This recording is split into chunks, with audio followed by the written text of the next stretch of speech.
ജില്ലയിൽ 14 ശക്തമായ രീതിയിലുള്ള ഒരു മുന്നേറ്റം തന്നെ കാഴ്ച 95ലേക്ക് UDF ഉയർന്നിരിക്കുകയാണ്. 95 സീറ്റിൽ NDA 2 സീറ്റ് NDAക്ക് 2 സീറ്റിലേക്ക് എനിക്ക് തോന്നുന്നു. അപ്പൊ എനിക്കൊന്ന് കോൺഗ്രസ് മുന്നിൽ നിന്ന ഒരു സീറ്റിലാണ് ഇപ്പോൾ NDA മുന്നിൽ നിൽക്കുന്നത്. അത് ഒരുപക്ഷെ ഞാൻ മനസ്സിലാക്കുന്നു പാലക്കാട് 2728 വോട്ടുകൾക്ക് മുന്നിൽ ശോഭാ സുരേന്ദ്രൻ. അപ്പോൾ NDA 2 സീറ്റിൽ മുന്നേറ്റം കുറിക്കുന്നു. 95 സീറ്റിൽ UDF, 43 സീറ്റിൽ LDF-ഉമാണ് ഇപ്പോഴത്തെ ഒരു സ്കോർ നില എന്ന് പറയുന്നത്. കേരളത്തിൽ UDF-ന്റെ ഒരു തരംഗം തന്നെ ഉണ്ടായിരിക്കുകയാണ്. ഒരു കാറ്റ് തന്നെ ആഞ്ഞു വീശിയിരിക്കുകയാണ്.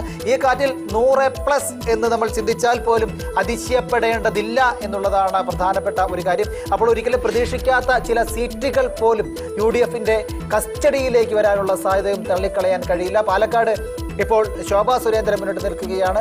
പാലക്കാട് പിഷാരടി മുന്നിട്ട് നിൽക്കുന്ന സമയമായിരുന്നു. ഇപ്പോൾ ശോഭാ സുരേന്ദ്രൻ മുന്നിട്ട് നിൽക്കുകയാണ്. നാട്ടികയിൽ ഗീതാ ഗോപി തന്നെയാണ് മുന്നിട്ട് നിൽക്കുന്നത്. പേരുമാടിയിൽ സിറിയക് തോമസ് 11,096 വോട്ടുകൾക്കാണ് മുന്നിട്ട് നിൽക്കുന്നത്. UDF പാലക്കാട് പറയുന്ന പോലെ റോജി ഇപ്പം ശോഭാ സുരേന്ദ്രൻ അങ്ങനെ മുന്നിൽ നിൽക്കുകയാണ്. എനിക്ക് തോന്നുന്നു ഒരുപക്ഷെ UDF-ന്റെ LDF-ന്റെ ഒക്കെ ശക്തി കേന്ദ്രങ്ങളിൽ ഒരു മുന്നേറ്റം കാഴ്ചവെക്കാൻ സാധിച്ചിട്ടുണ്ടാകും. അതുകൊണ്ടായിരിക്കും ശോഭാ സുരേന്ദ്രൻ ഇപ്പോൾ മുന്നിൽ നിൽക്കുന്നത് എന്ന് തോന്നുന്നു. അതിന്റെ ഔദ്യോഗികമായിട്ട് വിവരം കൃത്യമായിട്ട് പ്രേക്ഷകരെ അറിയിക്കുന്നതായിരിക്കും. ഔദ്യോഗികമായിട്ടുള്ള വിവരം